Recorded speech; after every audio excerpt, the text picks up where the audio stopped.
Oh, I have to skip out early again today. Tisk, tisk, tisk. I know. I actually should be at rehearsal now. I know. I'm honored that you're here. Yeah, so. All right. Pat, did you hear from Joanna or no? No. Okay. Well, we shall party without her. Because it's time. How is everybody? Good. Pretty good. pretty good. Yeah. Good. I saw you this morning, right, Bob? Yeah. Yeah. Well, I kept a low profile, doing push-ups and, pat on the floor and all that stuff. Bob said he fell in love with the workout finally on week 4.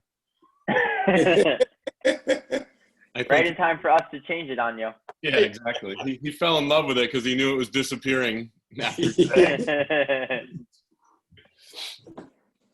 So, Patrick, you want to kick us off? Yeah. So just a couple little housekeeping things, not too much. We just want to re-highlight and give yourself a little pat on the back. Everyone's doing such a good job showing up in their tracker and jotting down the days that they're checking off the box.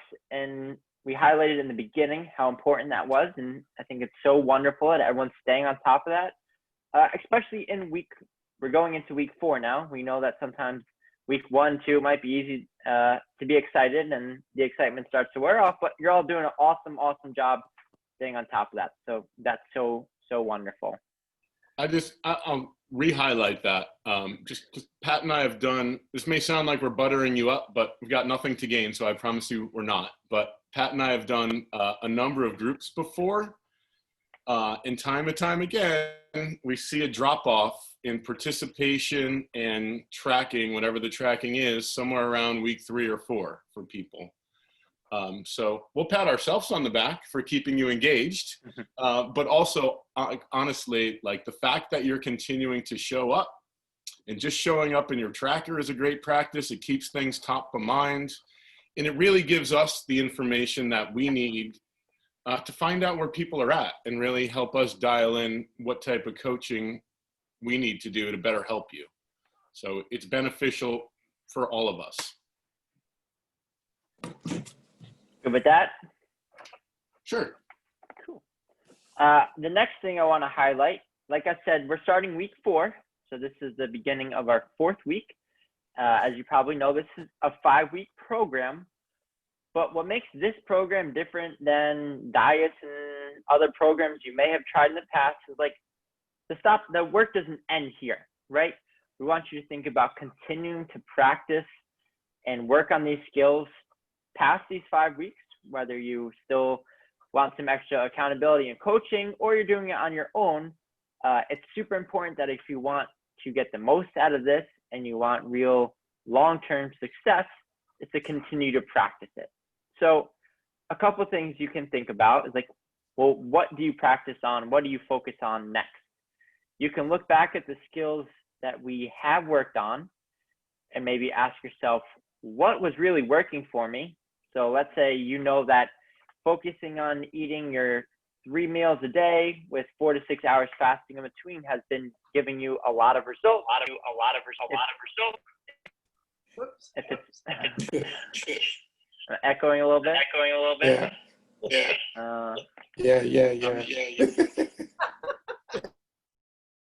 Is that better?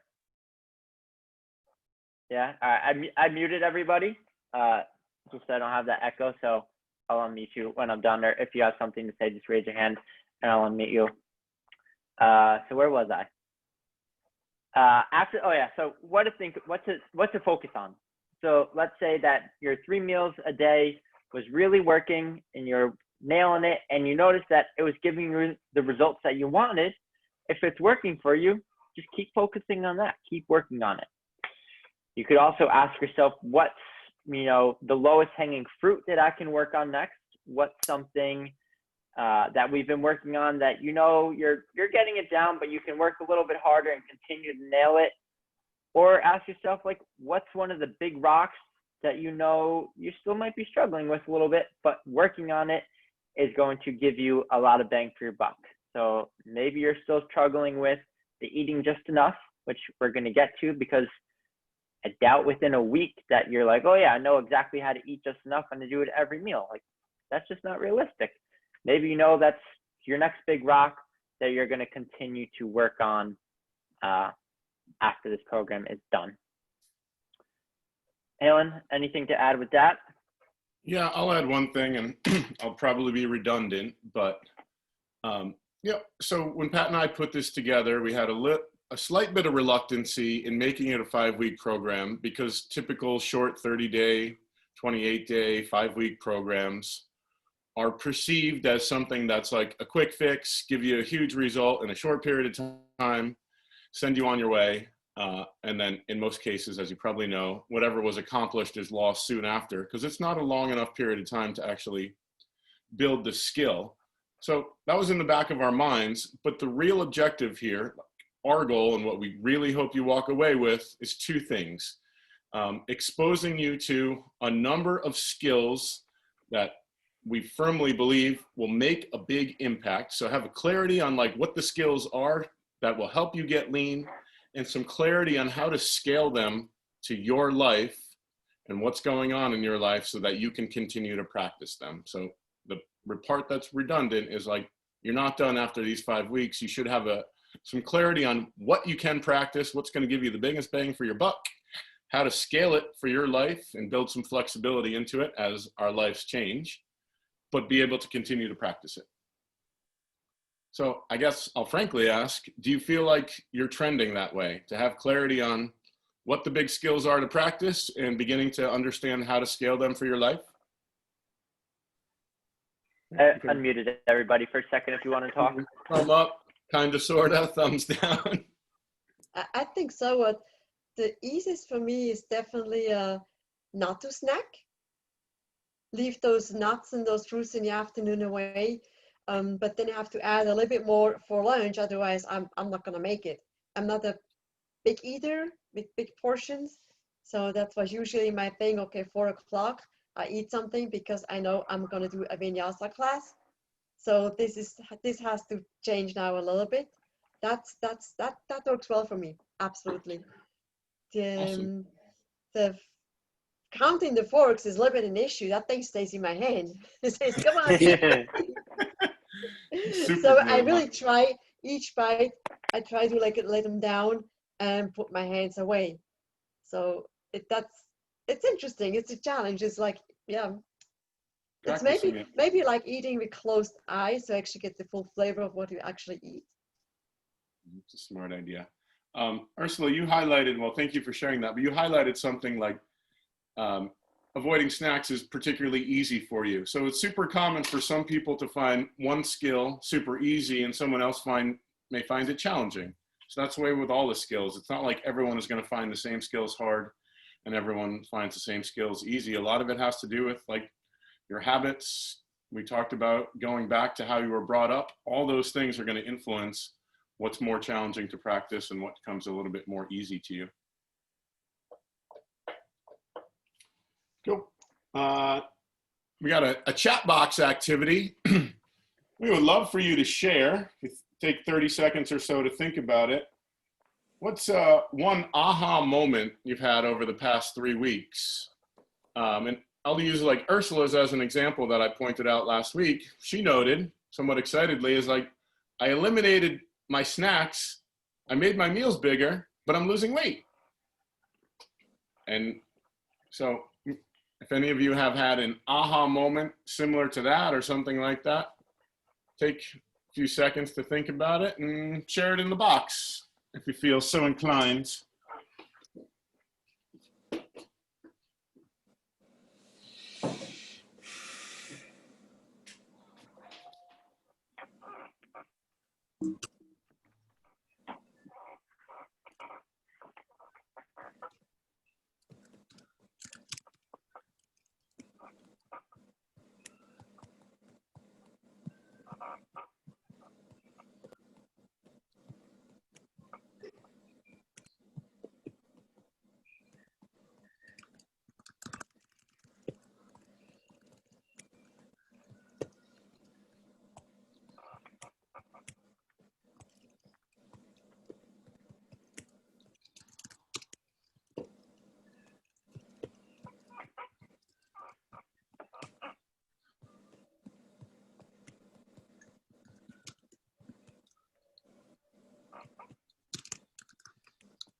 What do we got?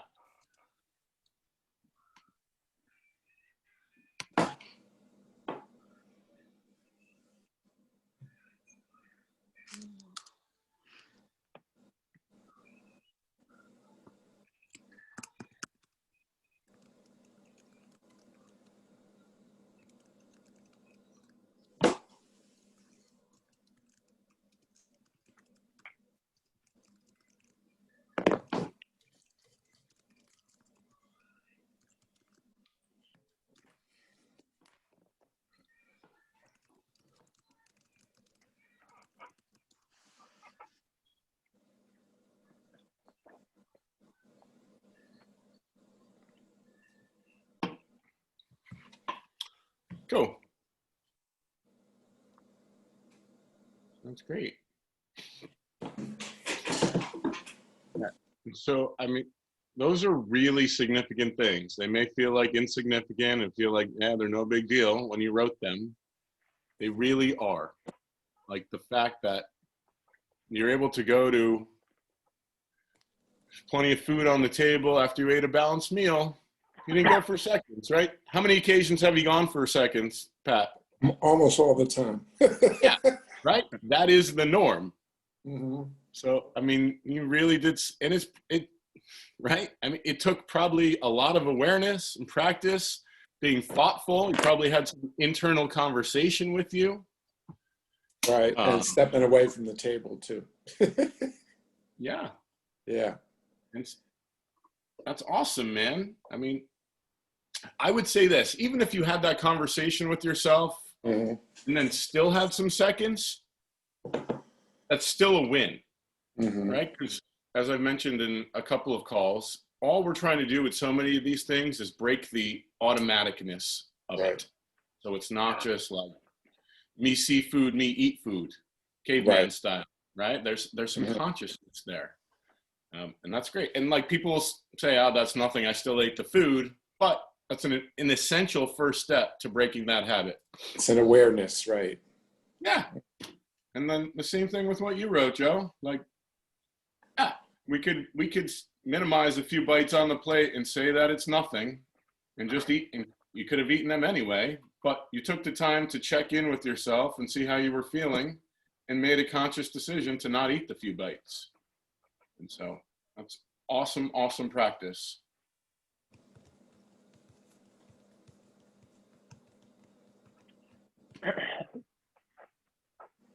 So, Pat, I know you talked to me this morning a little bit, and Yeah. we're good there. So I just want to kind of touch base on our skill that we worked on last week of eating just enough. Pat, you want to tell the group kind of what you told me this morning, and like what was going on in your head? What were you really thinking about while you're in that situation? Well, yeah, like I told you this morning, my sister invites me to her house to eat often, several times a week. So, she made some really good raviolis, meatball, sausage, salad, all that good stuff. But, I plated, put enough on my plate, ate it, and there were plenty of seconds. And I just, I was mindful. I was like, I thought about it. Am I hungry? I'm not really hungry. I'm satisfied. So, I was like, if I want more, maybe I'll just, pack it up. I'll have it for lunch the next day. So, but I did have to think about it. My automatic go-to would be like, just put more on the plate. Because Yeah, exactly. And that's perfect. Like you took the time, you probably took a couple minutes before going to get seconds and thought about it. And then you're like, you know what, I'm good. And then you had a wonderful lunch the next day too. So right. 2 wins, right? Exactly. That's so awesome, Pat. I want to give you a big hug. That's such a big accomplishment, man. And That's like one that. thing, Well, I think I have to keep that going for every meal, though. You know what I mean? But had a few wins, and it's good. And you got to celebrate them. Yeah. And Absolutely. I'll remind us that nothing we're doing has to be every meal, right? Mhm. No one ever does anything 100% of the time. Right. And it's not essential that you do, right? You can get results with practicing and doing it a lot of the time. Right. And Pat, I'm going to pick on you for one more thing because I think it will be super valuable for the group. I know you mentioned too that, well, you were with your sister and your family, and, you know, they were kind of pushing you like, oh, why don't you have more? Which is super common. I'm sure we've all Right. been in situations like that when you're out at a social event and someone's like, oh, you know, have a little bit of more or have this next drink. Right. What strategies did you use that might be helpful for the group to kind of tell them like, no, you're okay, you felt full, or what did you use? Did you just avoid it? What worked for you? Again, like I said, you know, my sister is one, you know, that's all you're gonna eat. I was like, you know what? Yeah, I'm full, but you know, you got lots of food there. Like I said, you know, I'll just bring some home and I'll have it later. I'll have it for lunch or have it for dinner tomorrow, you know? So she didn't want to see the food go to waste, obviously. So that I helped her by saying that too, let me take some home, Yeah. you know? Of course. And she was understanding with like you being full and okay there and not wanting more. It wasn't like pressuring you. Yeah, more. yeah, absolutely. Awesome. Like those situations are going to come up, but Mhm. I think it's super normal, and I'm guilty of this too. It's like we tell a story in our own head, like, oh, if we don't say that we're going to have more, they're going to be mad at us, or they're going to think we didn't think the food was good. Right, But in right. reality, if we tell them that we're full, we don't want any more, and you know, Mhm. we'll help them by taking some home, everything's all good. Sometimes Right. it's just in our own head that we say those things. That's So true. that's so wonderful, Pat. I was so happy when you told me that this morning. Thanks for letting me pick on you a little bit. No problem. I mean, I'll just highlight again, that's so common, especially with family, Mhm. right? And you certainly don't want to offend family. So that's the Mhm. reluctance to say it.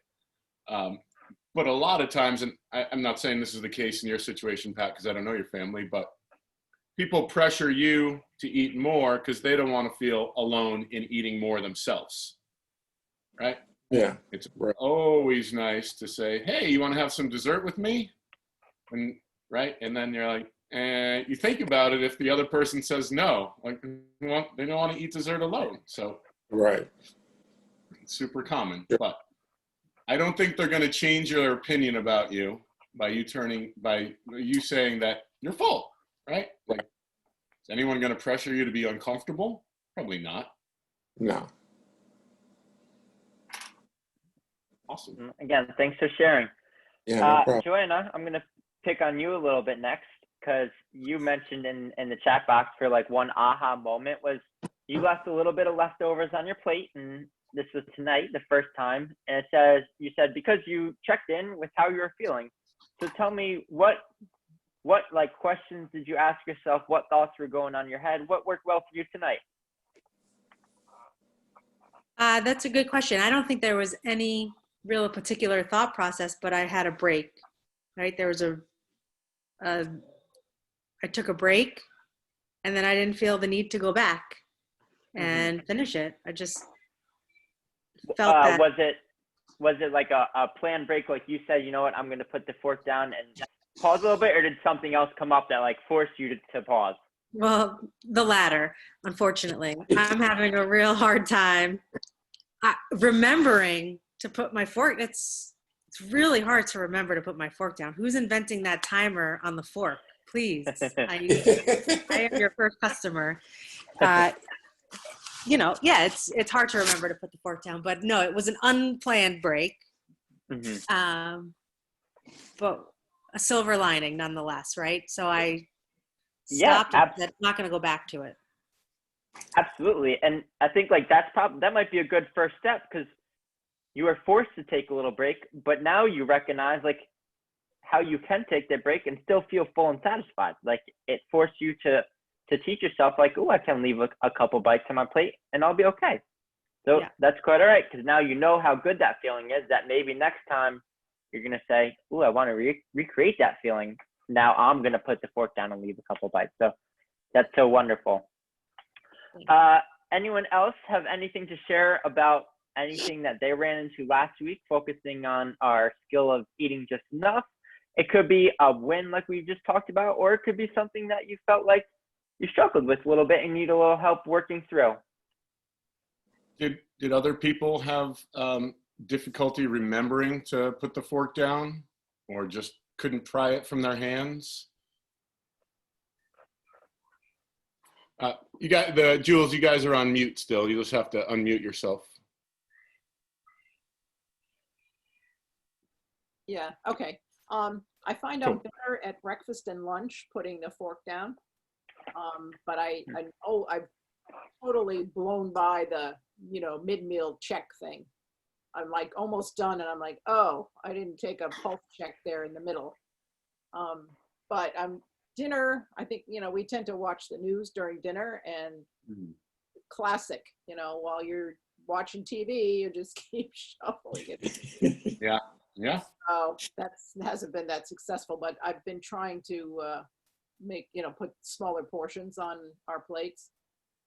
And I've been hungry in between meals. Snacking is not my thing, so that's an easy one to get by. And I've been hungry from, between meals. So it feels Cool. A couple of great points there, like distracted eating makes it easy to eat fast and blow right by your fullness cues. But, do you think that's the primary difference, that you watch the news in the evening time and are maybe less distracted at breakfast and lunch? Or what else is there if you were to think about it? What's the difference in dinner between dinner and breakfast and lunch for you? Well, breakfast, I usually read the paper, so that's a slower thing. Just watching the news, mindlessly watching the TV. And then lunch, I'm usually not doing anything during lunch. So I think it's probably just the TV. TV. I think another aspect of that is the availability of more dinners. I tend to cook dinners, and oftentimes it's portions for 4 or for 6. So there's an abundance of food. And the problem comes about when all that food is there and you just go for a little more rather than stopping. Yeah, makes total sense. Hard to just stop. It is hard to just stop. Is the extra food typically on the table, like sort of right in front of you, or do you keep it elsewhere? In the kitchen.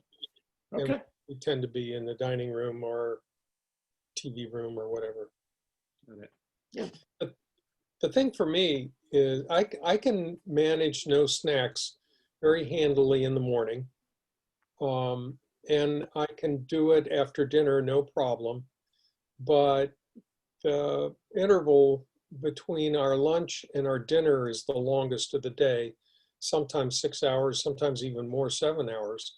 And I have fast metabolism, so I'm getting hungry and I'm thrashing around, Getting cranky. I get cranky. Yeah. So I'm wondering, and our metabolisms are very different. Karen is very slow metabolism, and when mealtime comes around, often she's not hungry. I have a fast metabolism, and often I'm hungry before mealtime comes around. So balancing our different rhythms isn't so easy. Yeah. Some really great opportunities to chat about there, Bob. For all of us, like for 6 hours is like the top end of the window that you would expect anyone to be able to stay satisfied for. Just is. So certainly, like if you're going more than 6 hours, you're gonna get hungry. If it's less than 6 hours and you're getting hungry, there are a couple things you could consider. Evaluating your lunch, like could you make your lunch a little bit larger and see if it sustains you a little bit longer? And then it's worth mentioning again that these are guidelines and not rules. And true hunger always trumps the guideline of avoiding snacks, right? And we're going to talk about your hunger signals in a minute here. But without a doubt, if you are truly hungry, you should eat, because not eating typically leads to what you're describing, overeating at dinner. You go into a meal particularly hungry. We just know, the science tells us, and all of us from our experiences probably can tell ourselves, when we go into a meal hungry, we eat super fast and we end up eating a lot more than we would than if we were just marginally hungry going into the meal. So it's certainly sensible to have a snack or a mini meal or whatever the heck you want to call it at some point in the afternoon to help you, especially if you know it's going to be a 7-hour gap in between lunch and dinner on a particular day. And that would relate back to sort of the planning. Like maybe in the morning, you know your schedule is going to dictate that it's going to be 7 hours in between lunch and dinner. You may think ahead. All right, it is my intention today to have a snack in the afternoon so that I'm not a crankster going into dinner. Yay! I have to. Poop. All right. Bye, Hi, Karen. Karen. Bye. Thanks. Right.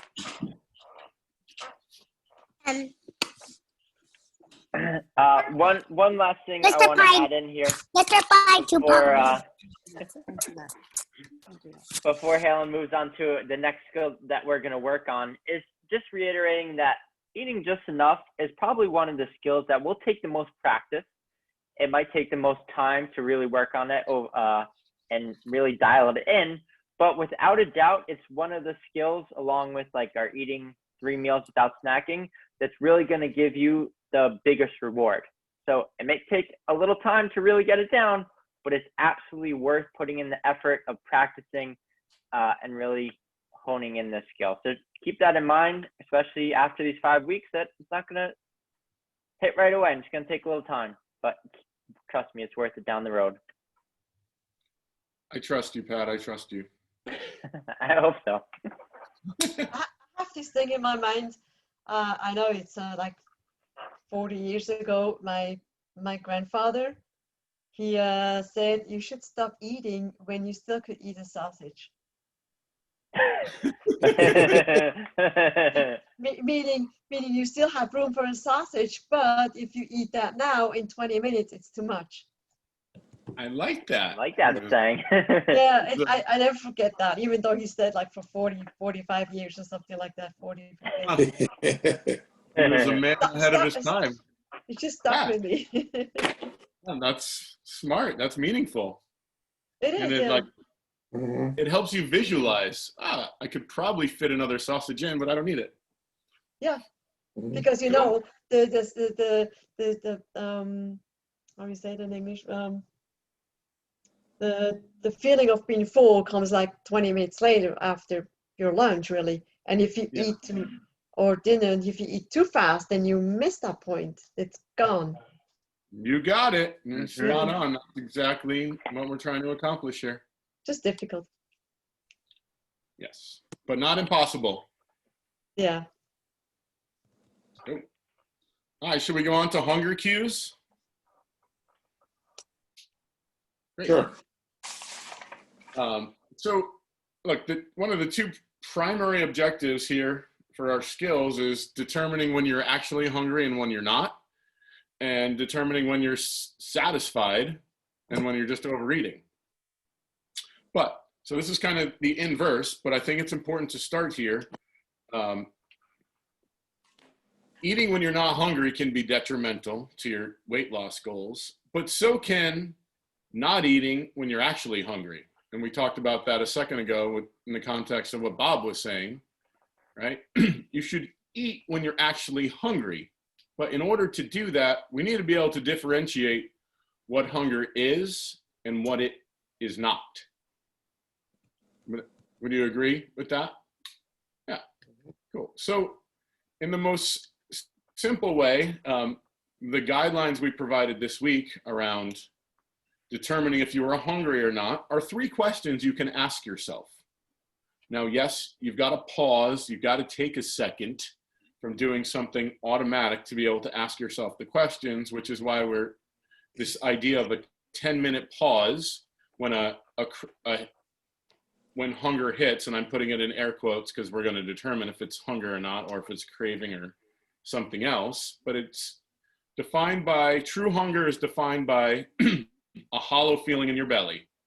So sometimes you might get something in your mouth, you might get a headache. That's not true hunger though. That's something else going on. It could be dehydration, or it could be a host of other things. So that's sort of the first question. Do I have that hollow feeling in my belly? True hunger is also defined by, it's a feeling that begins and starts slowly but continues to rise. Your hunger increases over time, as opposed to a craving, which is usually a quick surge or urge, and then it dies down, which is why they talk about in like literature, surfing the urge. Can you just sit with the urge long enough till it dies down? You need to recognize that it is an urge and not actual hunger. But, you know, if you imagine a surfer, they're just kind of hanging on top of that wave all the way through and riding it down smoothly. And then the third thing that defines hunger is being in the mood for a meal. So you're in the mood for something, a typical meal, as opposed to a piece of chocolate and pretzels, right? That would not be true hunger. Would fall under the craving umbrella. So those are the first three. That would be the starting point to be able to ask yourself those questions to help differentiate hunger from something else. And what are those other things? Sometimes hunger can be, hunger can be mistaken for walking into the kitchen and smelling fresh baked cookies, right? You ever smelt something? I think I pointed out jokingly a week or two ago, like being in the mall and walking by the Cinnabon place and having that fresh smell of cinnamon buns. And all of a sudden you're hungry for a cinnamon bun. Well, you're probably not hungry for it. You just smelt the darn thing a few minutes ago. So we've got smells. You've got the habitual time, right? You may confuse hunger for like it being noon, and this is the time I'm supposed to eat. That's super common. You may confuse hunger for intense flavor. You think about some meal that's bursting with flavor, like, I don't know, fettuccine Alfredo comes to mind for some reason. It's just very rich and flavorful. It's just so damn good to keep eating. Even if you're not hungry, it's easy to continue to eat it. And then we've got our more typical things that are tiredness. Many people at night, they're tired as heck and they should really go to bed, but they snack in order to stay awake. Eating to procrastinate is a wonderful way to avoid doing something. Boredom, you got nothing going on. It's easy to grab a snack and give you something to do to alleviate the boredom. And then we've got the whole host of emotions: anger, sadness, loneliness, lack of joy, or what we call real life treats, like doing things for yourself, that can loosely fall under the umbrella of self-care. Self-care doesn't always have to be a massage or a bubble bath. It can be doodling. It can be scrolling Facebook. You don't do a lot of that anyway. It could be petting your dogs or other animals. It could be lots of things. So the first objective is to determine if you're hungry or not, because as we said a couple times already tonight, if you're hungry, you should eat. Everything else goes out the window. But if you're not hungry, we want to find out some other ways that we can deal with whatever's going on. So I'm curious, do you guys have any thoughts on like, what are, I know some of you are not big snackers, some of you are, but like, what are some of the other things that come to mind that you could do in lieu of snacking? I noticed that when I felt like snacking in the evening, which I hardly ever do actually, then I take a cup of tea. But in a cup of tea, I put 1 teaspoon of sugar in. So it's not much sugar. It's like 15 calories, but it gives me this little sweet thing, satisfies me, versus maybe a package of cookies. Right. I mean, obviously, a cup of tea with a little bit of sugar in it is a lot better than a sleeve of Chips Ahoy. Now, I know you eat much better cookies. Chips Ahoy is not where you're going to go, Ursula, I know. No. I know you're going to have some fine Swiss chocolate if you're going to have that stuff. But and so, look, it is so damn common to not be able to distinguish what hunger is initially, because so many of us have just kind of drowned out our hunger signals for so long. Like we've either been taught like hunger is an emergency. As soon as we feel the first inkling of hunger, we go get something. Yeah, go ahead, Bob. I just wanted to say that I rediscovered hunger pains. Haven't had them for months. That's awesome. My dog has those.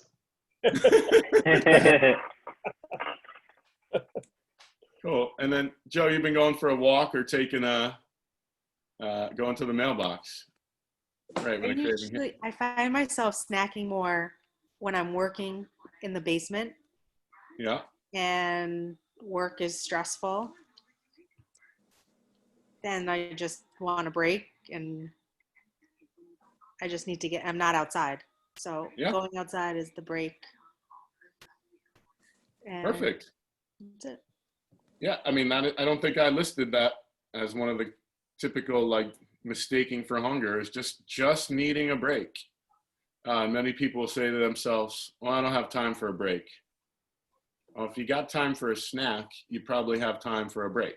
That doesn't, I'm not saying a snack is equivalent to a 30-minute walk, but if you got time to go get a snack, you could turn the same thing into a little like cruise around the house. And I know it'll probably sound foolish, but go outside for 30 seconds and just be there and listen to the birds, or look at a tree, soak in some of the fall colors. That may seem a little like touchy-feely, but it is powerful enough to just distract you from whatever was going on in that moment that created that craving, and then you can go back to doing whatever you were doing. And so, Bob, you reminded me of something that I thought that I wanted to mention is like you rediscovered hunger pangs. For a lot of us, we've been taught or just picked up over time that hunger is an emergency. And like as soon as we have this first feeling of hunger, we need to make it go away, much like we're bleeding or something. We need to make it stop immediately. Well, as we've been working on, like you can sit with hunger for 30 to 60 minutes and be okay. Ideally, that's what we want to do. That gives us, we want that sense of hunger. Our body has that system built in particularly to serve as notice that we're going to need food soon. It wouldn't be a great system if like you started feeling that hunger and you had to eat within 5 minutes, right? If you think about like our prehistoric ancestors, that wouldn't be a good system because food wasn't available in the next 5 minutes. They had to, I don't know, go kill a wildebeest or whatever first. And that takes some time, unless you're a sharpshooter.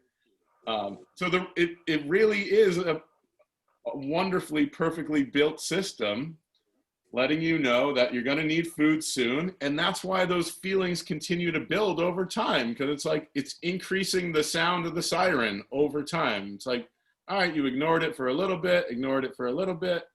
I'm making the sounding alarm a little bit louder. Does that make sense? Yeah. Yes. And I see there's multiple votes for flavored seltzer. Yeah. I'll throw my hat in the ring for that. Yeah. I mean, yeah. Look, it serves a purpose. If we need to do something, we're bored. Obviously, our break, a can of seltzer, great, gets the job done. So in my notes I had here a couple things we already talked about. Like, if it turns out you need a break, instead of eating, just take a break. And I know it's easy for me to say, if you're in the habit of grabbing like a little bag of snacks, when you have actual hunger, it's going to take thoughtfulness, consciousness to grab something else. But this reverts back to what we said earlier in what we worked on last week, the if-then planning. Like if you know, Joe, you're likely to get a snack craving hit in the afternoon, if you already have thought about and taken it to the next step and actually written it down on like a note card or something next to you, when that craving hits, you can look at it and be like, oh yeah, when my desired snack hits at 2:49 in the afternoon, I'm going to go outside and take a lap around the house. And you don't even have to think about it. You don't have to fight it. You just do what you said you're going to do when you woke up in this morning, or you do what you said you're going to do that's written on the card. Those are ways to make it easier on yourself, right? Rather than like, the goal is not to try and fight the craving or make the craving disappear. Because I got news for you. Like, I know you're all special, but mind control is probably not something any of you are adept at. I'm not, Pat's not. I don't think any of us are going to win the mind control game. So don't try and play that game. It's normal for human beings to have cravings. It's normal for human beings to have emotions. God knows I got lots of them. What we want to do is just accept. Like, can you accept that, okay, I'm a human being. It's normal that I get sad. It's normal that I get bored. It's normal that I need a break. You don't have to fight that or try and like work around that or ever prevent that from happening. Just can accept, I'm going to feel these things, but I don't have to respond to them by taking action and eating food. I can do other things. Does that seem reasonable? Yeah.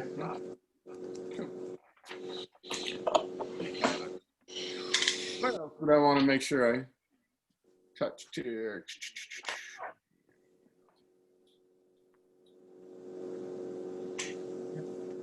Yeah, right. I wrote down, we're not playing the game of making cravings go away.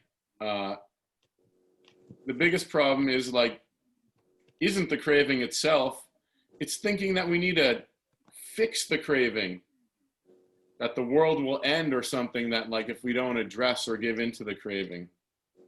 You're not going to make the cravings go away. I mean, if you want to try that, it's your life, you certainly can. And if any of you have success on it, I want to hear about it. But I think the preferred approach is just acknowledge that cravings are going to come up. But if you have a plan in place that one acknowledges that the craving is normal, it doesn't make you a weirdo, there's absolutely nothing wrong with you, you're actually in the right, you just don't have to solve the craving with food. And moreover, it's not the craving that is the issue. We want to look at what is the catalyst for the craving. And it's all the things that we mentioned already. It's the smell you just smelled of the fresh cookie. It's being in a social setting and everyone else is eating. It's sadness, it's loneliness, it's anger. It's all of those things. And if you can highlight those things, it's even easier to say, oh yeah, of course I'm a little bit sad today. The world is a jacked up place right now.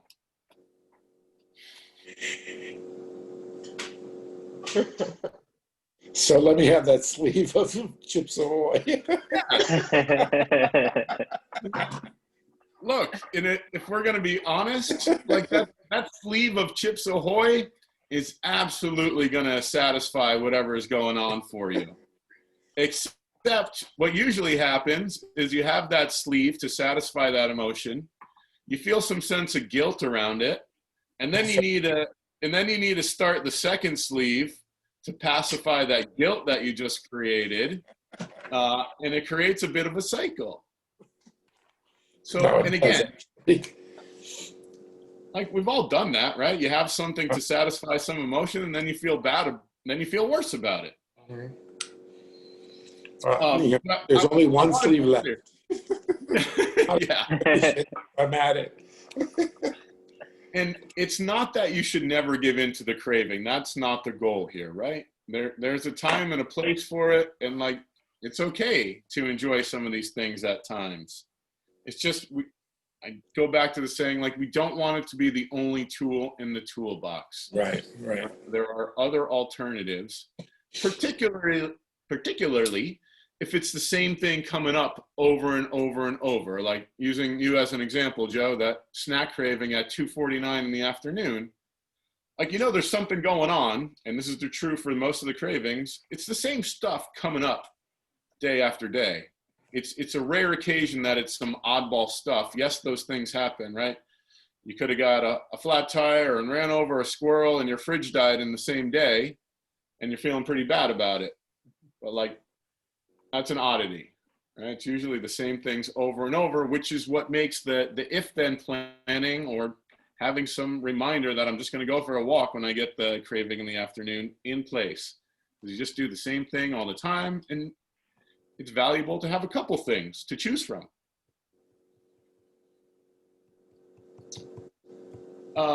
One more thing, there's a little game you can play. Like, let's say you're really struggling with these cravings and you feel yourself giving into them. There's a game you can play, because who doesn't love a good game? It's called the 50-50 game. So 50% of the time you have the thing, 50% of the time you don't have the thing. But what is key to make this effective is that you make the decision each time. So it's not like I'm going to have the snack on Monday, Wednesday, Friday, because then it's not a game anymore. You just created another rule for yourself. What we want to do is challenge yourself to make that decision in the moment and say, all right, I'm going to have it or I'm not going to have it. Ultimately, you're trying to make the decision that you have it 50% of the time and then not have it 50% of the time. And you practice that for a while. And then you can decrease the percentages. And so you weight them. 40% of the time you're going to have it, 60% of the time you don't have it. And over time, you can continue to practice it until you get it down to whatever you feel good about, whether it's 10%, 20%, or 30%. So if that's of particular interest for anyone who's having a challenge like with a snack time in the evening or in the afternoon, we can dig into it a little bit more offline, and I can give you a few more details on how to actually practice it. What time are we at? Oh, shocking. I went over time. So does anyone have any questions on any? I mean, we can keep going.